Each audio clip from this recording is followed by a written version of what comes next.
Jadi CoreDAO ini memperkenalkan konsensus baru yang disebut sebagai Satoshi Plus, yang diklaim merupakan satu-satunya konsensus Web3 yang benar-benar desentral.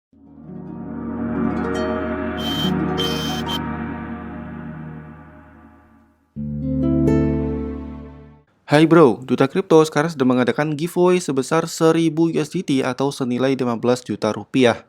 So, jika kamu tertarik untuk mendapatkan hadiah tersebut, langsung aja cek di dutakripto.com/freeUSDT atau kalian bisa klik link yang ada di description. Plus, jangan lupa untuk join channel Telegram Duta Kripto Signal ya, karena di dalam channel ini saya sering banget berbagi insight seputar cryptocurrency. Ribuan orang sudah join, silahkan kalian join karena ini 100% gratis. Nanti linknya saya taruh di description juga. Oke? Oke, bismillahirrahmanirrahim. Di video kali ini kita akan mencoba untuk membahas mengenai sebuah kripto yang ini viral banget ya, karena baru saja sukses melakukan mainnet. Dan kripto ini telah memiliki komunitas yang cukup besar dan akan listing di banyak raksasa exchange, seperti di Huobi, OKX, Poloniex, MXC, dan CEX lainnya. Namanya adalah CoreDAO atau CoinCore. Jadi setelah 3 minggu yang lalu kita telah membahas tentang Pi Network dan kontroversinya terkait dengan listingnya koin ini di beberapa exchanger. Nah, kali ini kita akan membahas tentang CoreDAO yang secara popularitas juga bisa dibilang hampir mirip seperti Pi Network, di mana antara CoreDAO dan Pi Network ini sama-sama memiliki komunitas yang besar dikarenakan sistem airdrop kripto. Jadi, CoreDAO dan Pi ini sama-sama mengadakan event airdrop atau bagi-bagi koin secara gratis untuk mendapatkan user. Ngerti ya? Nah, di sini saya ingin mencoba untuk menjelaskan tentang kripto ini dan apa proyeknya. Kok bisa begitu populer seperti Pi Network? Oke? Jadi untuk mengetahui detail tentang CoreDAO, kalian bisa langsung aja cek di websitenya di coredao.org. Kemudian kalian bisa fokus di tombol white paper, karena informasi detailnya bisa kalian cek di white papernya. Tapi sebelum kita masuk ke white paper, di sini saya akan coba fokus dulu keterangan yang ada di website. Scalable, secure, decentralized, and open to everyone. Jadi CoreDAO ini merupakan sebuah blockchain yang mudah untuk di-scaling, aman, desentral, dan terbuka untuk semua orang. Catat ya, CoreDAO ini adalah blockchain. Kemudian, Satoshi plus consensus is the only truly decentralized Web3 consensus. Jadi, konsensus Satoshi plus adalah satu-satunya konsensus Web3 yang benar-benar terdesentralisasi. Nah, ini ya. Jadi, CoreDAO ini memperkenalkan konsensus baru yang disebut sebagai Satoshi Plus, yang diklaim merupakan satu-satunya konsensus Web3 yang benar-benar desentral.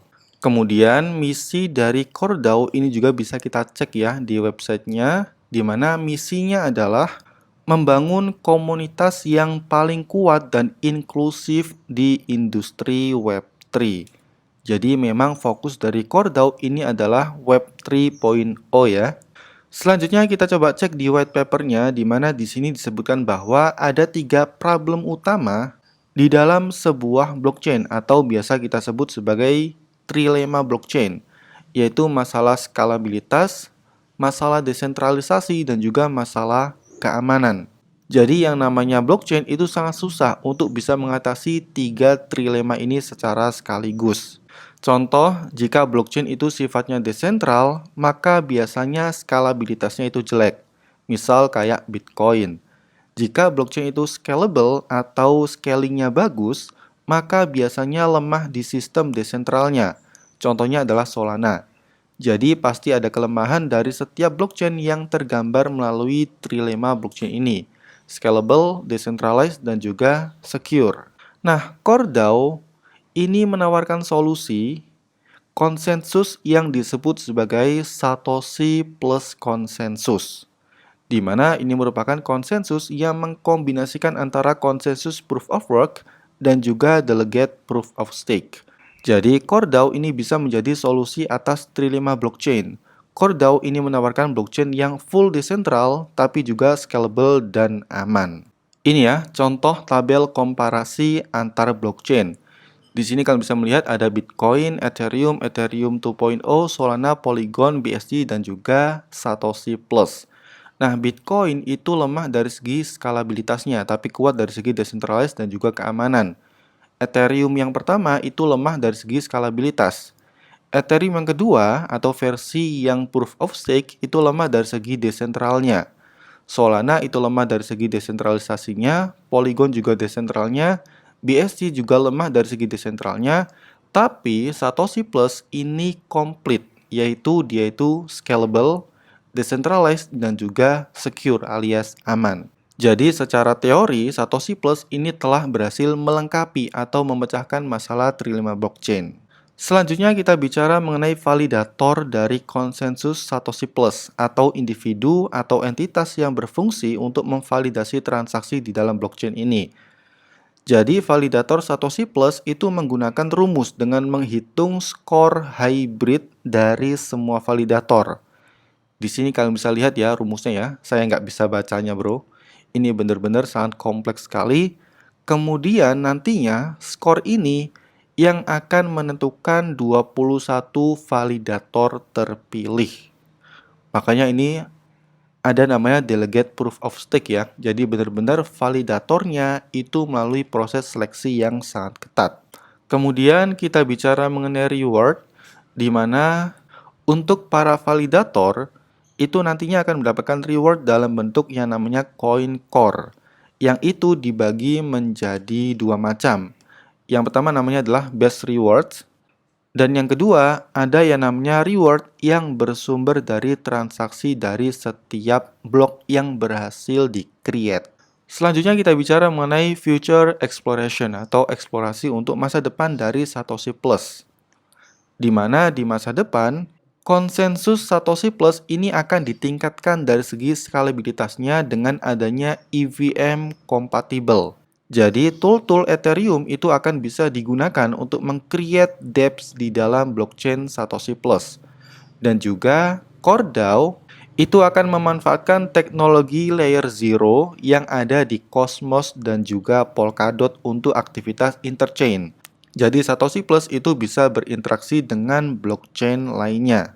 Kemudian kita bicara mengenai coin utility dari ekosistem konsensus CoreDAO ini, di mana nama koinnya adalah Coin Core, yang jumlah supply-nya itu ada sebanyak 2,1 miliar token. Sedangkan untuk sistem governance atau pemerintahan di dalam CoreDAO, CoreDAO ini menerapkan sistem DAO atau Decentralized Autonomous Organization, di mana setiap keputusan itu benar-benar bersumber dari voting komunitas. Jadi semakin besar coin core yang kalian miliki, maka akan semakin berpengaruh kalian di dalam ekosistem governance dari CoreDAO ini. Oke? So itu ya penjelasan tentang CoreDAO. Saya harap setelah kalian nonton video ini, kalian jadi paham betul tentang chain baru ini, terutama untuk masalah konsensus yang ditawarkan yaitu Satoshi Plus, yang diklaim itu bisa memecahkan masalah trilema blockchain, yaitu tentang decentralized, scalable, dan juga secure-nya. Dan bagi kalian yang sebelumnya telah ikut airdrop dari CoreDAO dan pada galau, kapan sih airdrop ini akan didistribusikan? Oke, di sini ada informasi bahwa distribusi airdrop itu kemungkinan butuh waktu 60 hari. Jadi 2 bulan dari sekarang. So, saran saya sih ya kalian sabar aja ya. Tapi yang terpenting, semoga airdropnya itu benar-benar didistribusikan. Oke, semoga kalian paham dengan video ini karena jujur CoreDAO ini sering banget trending topik di Twitter ya. Dan belum banyak orang yang membahas tentang koin ini. Don't forget like, comment, share, subscribe. See you. BTW, kira-kira saat harga core itu sudah muncul, kira-kira harganya berapa sih? Tulis di kolom komentar ya.